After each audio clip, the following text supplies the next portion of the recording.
All right. Alrighty. Hello, everybody.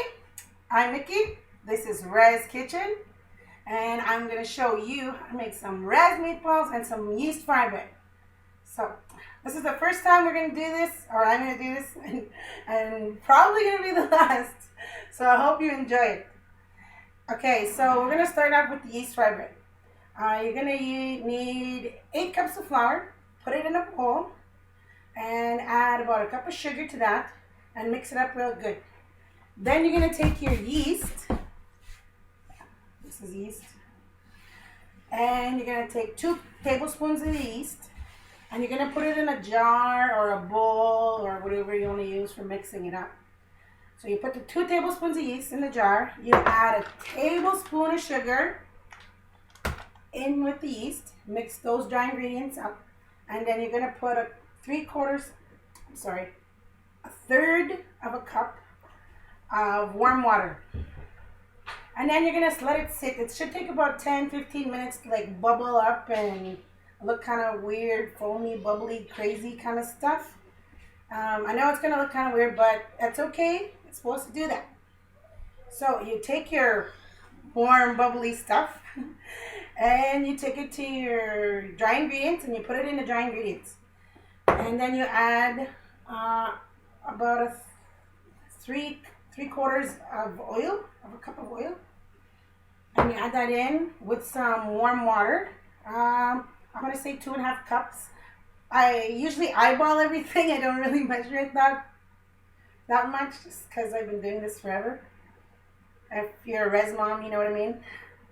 Okay, and then you're going to let that sit in a warm spot for 45 minutes or so. I usually turn on my oven and I put it on top of the stove and I let it rise right there. And when it's done rising, it's going to look something like this. Like it should be overflowing your bowl a little bit. Look all bubbly. It rose about halfway. I had to pre-do this because it takes a long time. Then once you're done, once your bread looks like this, you just give it a little punch. And then you can see it's like going down. And then you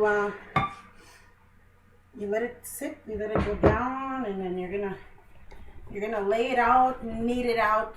Oops, just shaking up the camera here. You're gonna knead it out, and you're gonna make your whatever you like to make, like squares or whatever. Cut it up, and then you're gonna fry it up, and you're good to go. So I'm gonna ask my assistant here to lay out my bread. My assistant, Prairie, can you come help me here, please? Okay, yeah. You just when you're taking it out of the bowl, you know how to knead bannock. You know, you just roll it into it on itself, fold it in on itself. And then you transfer it to the table. Make sure you got a nice layer of flour, like a flour bed under your bannock. Okay, and then we're gonna flatten it out like that. We're gonna start frying it up after this. Okay, can you wash your hands and then you can come up. And then you just put on some flour just so it doesn't get too sticky, and like just nicely flatten it out, and you know, just love it a little bit, because you gotta love what you're cooking when you're cooking, because it makes it taste so much more better. All right. Okay, while my assistant is taking care of that, I'm gonna show you how to make some meatballs.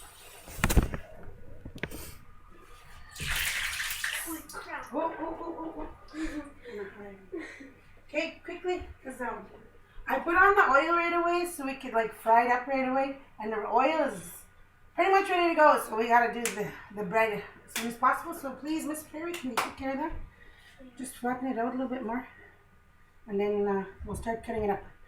Okay, for the meatballs, you're gonna need ground beef and an egg. Oh, can't see my face.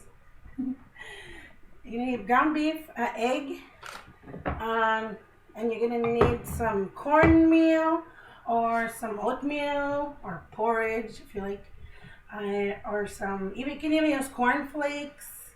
Today I'm using cornflakes because that's all I got in the house right now.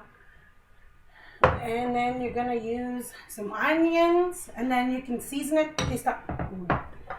You can season it with a beef base, beef soup base, like a dry base, or you can use onion soup mix, which is what I like to use.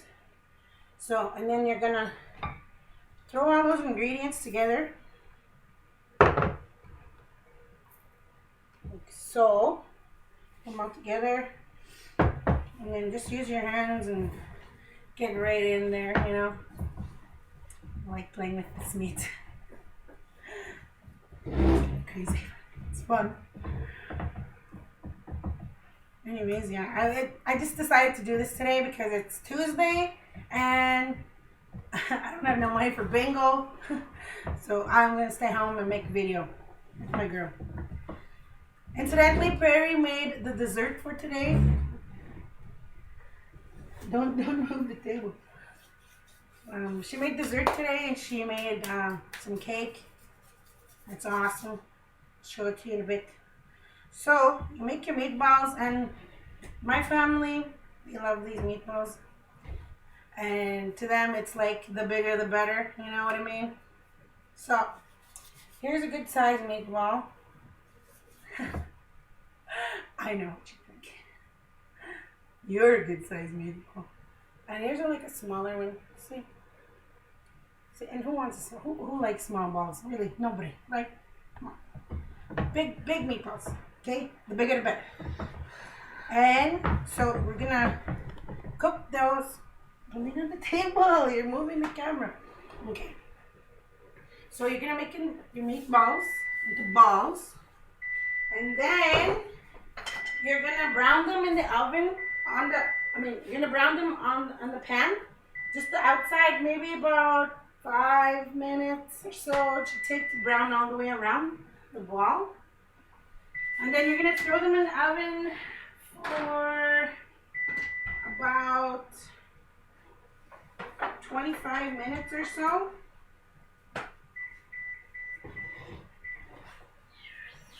Then you can take them out and leave them there for a second because we are going to do the sauce. Let me just wash my hands. What? Yeah. Okay, you better cut up the bannock now. Okay. Just use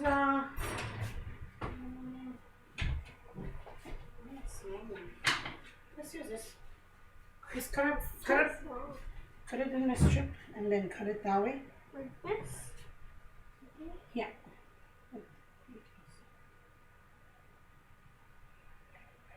Put it in my strip and then cut little holes in the centers. Okay? Mm-hmm. Okay, do that all the way, and so while she's cutting up the dough to fry up, the cream of mushroom sauce for the meatballs, I use Campbell's because I find it's like the best. I try to use the other kind and they really turn out the same. And about 1/3 of a cup of milk, and you put it together, and then you mix it all up.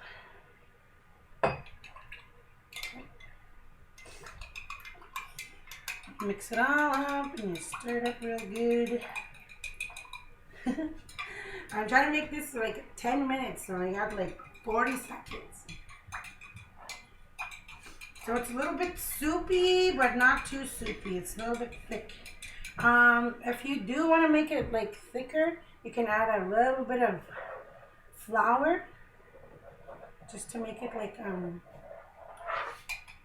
just to thicken it up a little bit. It'll be really good. For sweet and sour sauce, I was gonna make you some sweet and sour sauce, but I don't have any vinegar. For that, if you use a portion size bowl like this, you're gonna use 1 cup of ketchup, and I would say maybe 5 tablespoons of vinegar and about half a cup of sugar. But you like keep adding sugar till it tastes like how you like it. You know, that's sweet and sour sauce. It's really good. It's like poor man's style, like it's Res style. Res style sweet and sour sauce. Alright, so I'm gonna pour these onto my ready-made meatballs. I'm gonna throw them back in the oven for about 5 minutes and then they'll be done.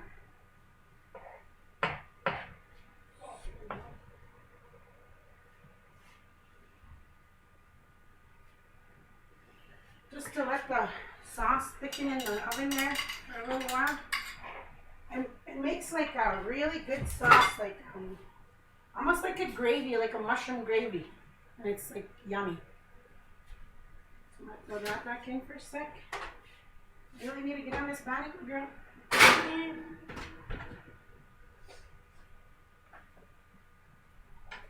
Okay, sorry for the delay here. I'm just sorting out my stuff here.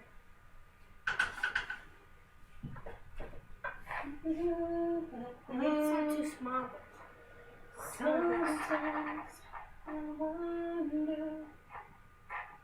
Sometimes we sing while we're cooking. This is what we do. But I don't know if I should today. Too embarrassing. No, I'm not shy. It's just like I'm trying to concentrate. Okay, just because we're doing the web thing, or just because we're posting this, I usually leave the meatballs in a little bit longer with the sauce so the sauce thickens, but because we're running out of time, I want to show you the final product. And this is what our supper looks like.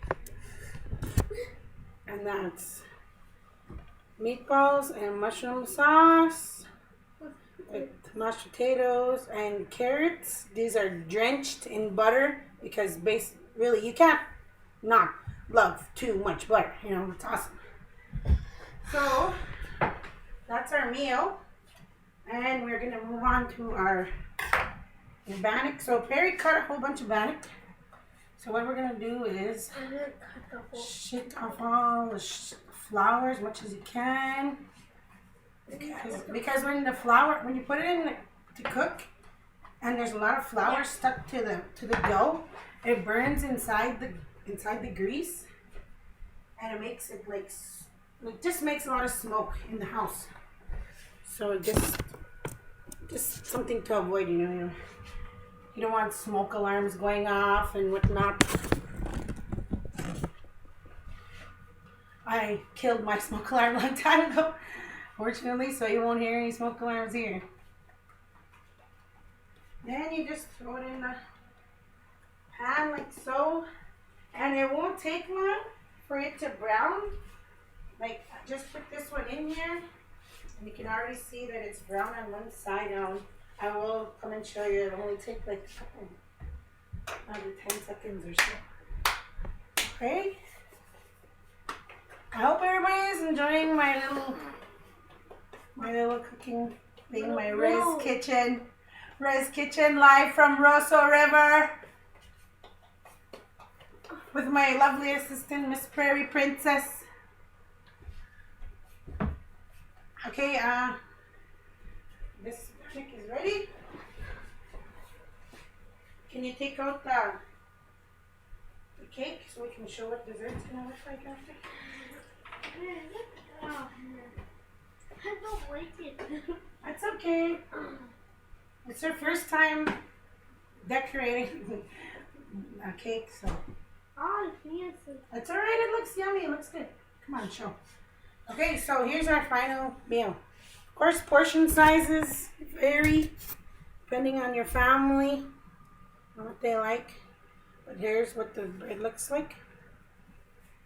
And I can show you what it looks like on the inside. It's like so soft, super, super soft. See, it's so yummy.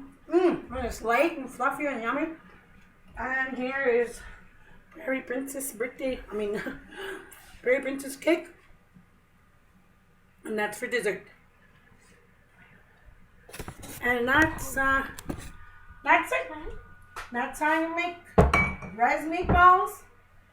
And this is Nikki and Prairie signing out for Res Kitchen. Mwah. Have a good supper.